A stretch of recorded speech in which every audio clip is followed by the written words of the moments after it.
인어가 좀 다른데요? 골룡포 안에 네. 네, 시커멓게 폴라인가요? 뭐죠? 철갑옷 아닌가요? 철갑옷인가요? 예, 설록화에서 보여주는 건 정조가 조선시대 과학수사를 완성시킨 배경 중의 하나가 이 암살 위협임을 의미하는 것입니다. 네, 아니 그러고 보니까는 방탄조끼처럼 그래서 용포 안에다가 저걸 착용하고 계시는 거군요. 아, 정확하게 지적했어요. 네. 방탄조끼.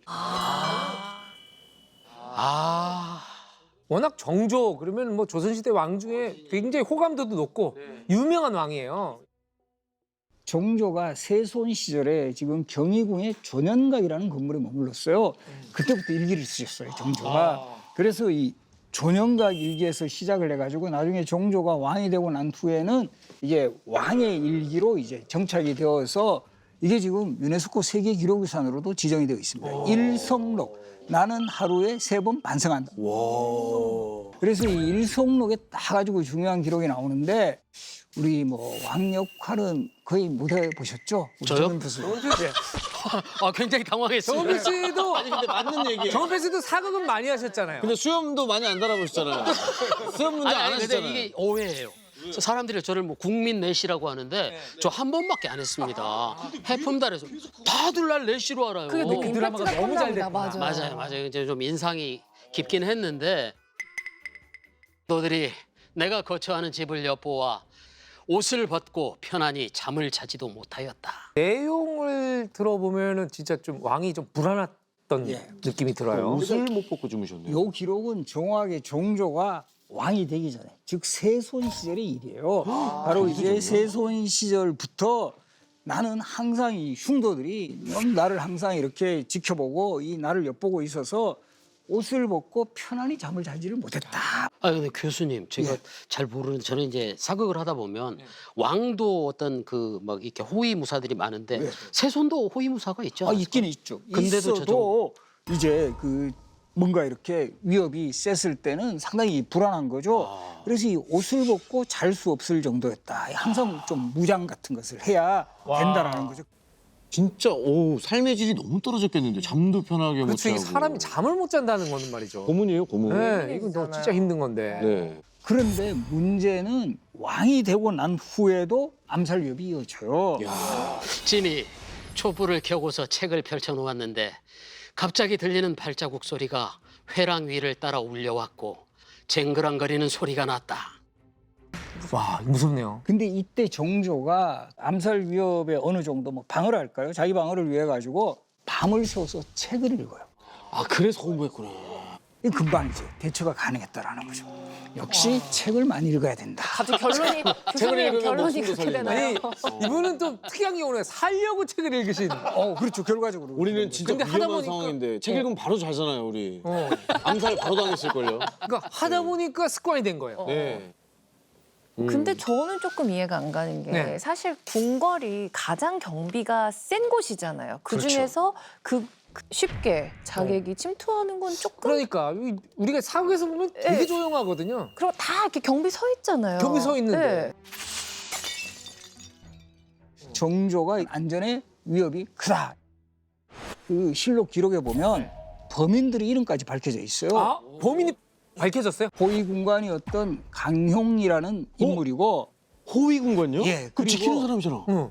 요때 기록을 보면 요 천민 출신인 전흥문이라는 사람을 매수를 해요. 전흥문은 자기는 예리한 칼을 들고 갔고 와. 이 강용이는 철편을 들고 갔다 이렇게 돼 있어. 그래서 이제 특히 정조가 이때 상당한 충격을 받은 그 이유 중에 또 하나가 자객이 이렇게 침입할 당시에 이런 그 궁궐에 있는 그 환관이라든가 궁녀들이 길을 다 안내를 해요. 그러니까 그 지붕 위에 올라가 가지고 딱 정확하게 와, 정조가 있는 진짜 침실을 노린 거죠.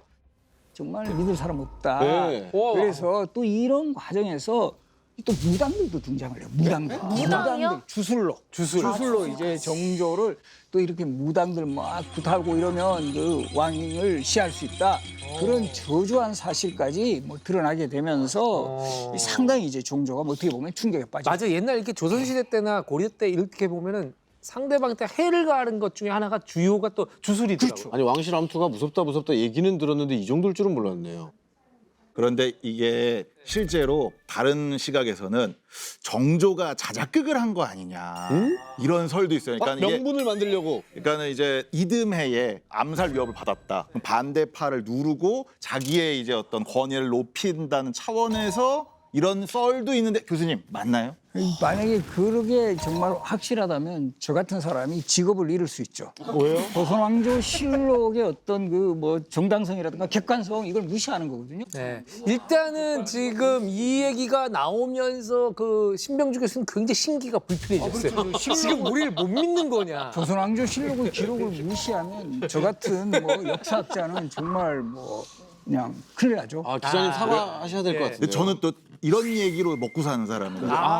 이거 뭐 이제 팽팽하다. 와. 팽팽하다 팽팽해. 그렇죠. 역사를 먹고 거의 유행처럼 많이 이렇게 그 널리 퍼진 적이 있어요. 그 뭐 단서가 된 대표적인 책이 그 대중서들 중에서 조선왕 독살 사건 뭐 이런 책들이 되게 팔렸어요. 서점이 되게 많아요. 네. 근데 사실은 그 조선왕 독살 사건에 나오는 그 왕들은 웬만하면 다 독살이에요. 그렇죠. 그거는 나라가 아니에요, 정말. 여러분 그렇지 않아요? 뭐 왕들 다 그냥 일찍 죽으면 다 실제로 독살이다. 뭐 문종, 뭐 네, 인종 다 뭐 빨리 죽었다 그러면 무조건 독살이야. 아 근데 제가 알기로는요 정조의 측근이었던 그러니까 정약용이 쓴 여유당 전서에도 그 당시 정승이 역적의원 시민을 천거해서 그에게 정조 임금한테 독약을 올리게 하였다. 라는 기록처럼 이 독살 의혹이 어떻게 보면 기록에 딱 남아 있거든요. 그런데 여기서도 이제 허점이 있는 게 지금 앞에서 정승이 역적원 시민을 보내가지고 뭐 독살하겠다라고 하는데 그 인물이 심한지라는 인물인데 바로 이제 영의정까지 나중에 지내는 인물인데요. 2009년에 이 정조가 심한지에게 보낸 비밀 편지가 200여 통이 이게 발견이 돼요. 200통이라고 그랬어요. 네. 무슨 할 얘기가 사실 그렇게 많았지? 편지를 보면 네. 오히려 정치적 동반자예요. 긴밀하게 소통을 하고 있었던 바로 이런 인물인데 네. 아. 바로 이런 인물이 정조를 독살했다는 게 넌센스다. 저는 그거랑 좀 생각이 다른 게 실제로 의학적으로 봤을 때 연운방이라는 치료를 이제 정조가 승하하기 전에 받았습니다. 근데 그게요 경면 주사라고 그러니까 황화 수은 수은 성분이 든 것을 불에 태워서 쏘이는 방법이거든요. 수은 딱 여러분 느낌 오시죠? 중독 그러니까 중독. 이게 인체에 특히나 그 당시 해롭죠. 치료를 받고 있었던 아픈 사람들한테는 아주 치명적인 물질인데 이거를 사용했다. 이 수은 중독이 될 정도라면 치사량을 넘어서야 되는데 이게 그 정도는 아니었고요.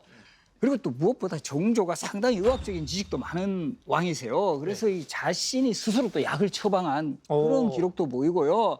그런 왕 앞에서 의관이 마음대로 뭐 이런 그 정조에게 그 치사량에 해당하는 그런 처방을 하도록 방치하지는 않았을 거라는 거죠. 이게 정조가 주로 자기한테 이제 셀프 처방을 했다고 하는데 그게 약간은 자기 화병을 다스리려고 스스로 처방한 것들이 많습니다. 아, 네. 네, 그리고 그 정조의 직접적인 사인이 된 게 종기거든요. 네. 이 종기에 대한 치료가 이제 당시 그것만큼은 이제 의관한테 맡겼다라고 하는 거죠. 그런데 그 당시에 이제 의관이 정조가 사망하기 이틀 전에 네. 종기 부위의 상태가 나아져서 나머지 독도 완전히 없어질 것입니다라고 이야기를 합니다. 그러면은 네. 종기가 아닌 다른 이유잖아요. 그리고 그때 체질에 안 맞았던 정조한테 몸 보양하시라고 인삼이 들어간 경호골을 처방을 해요.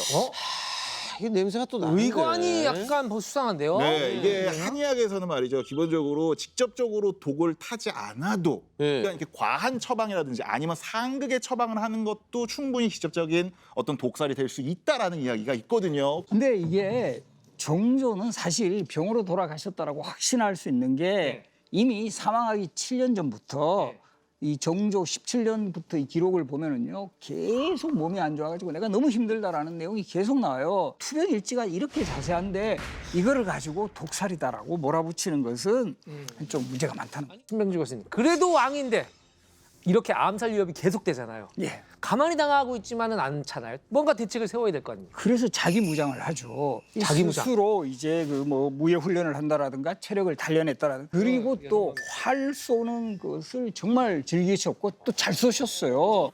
이 활을 그 쏘는 것도 결국 무예, 그 자신의 어떤 경호하고도 관련이 되죠. 그래서 이 정조 이게 실록이 정확하게 나오는 기록인데요. 이 활쏘기 행사에서 50발을 딱 쏘는데 49발을 딱 맞추고 한 발을 일부러 맞추지 않아요. 왜요? 그러면서 한 발은 쏘지 않는 게 그래도 군자의 도리다.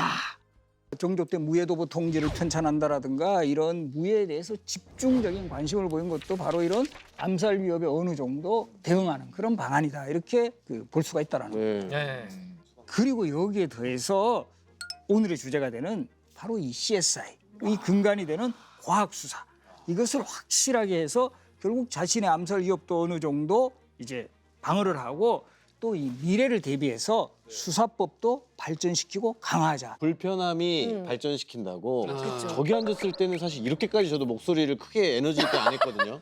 여기 있으니까 아무도 나를 보지 않고 뭔진 모르겠는데 계속 누군가가 막 나를 쫓아오는 것 같고 더욱더 열심히 하게 돼. 불편함이 만드네요, 그러니까 나를. 이렇게 닥쳐야지. 그 말하니까 나를 내가 사람이. 불편한 것도 뭐네. 네, 조금 나태해졌다 싶으면 절로 네, 유배해 여기 옵니다. 뭐 체험자 좋아요, 여기.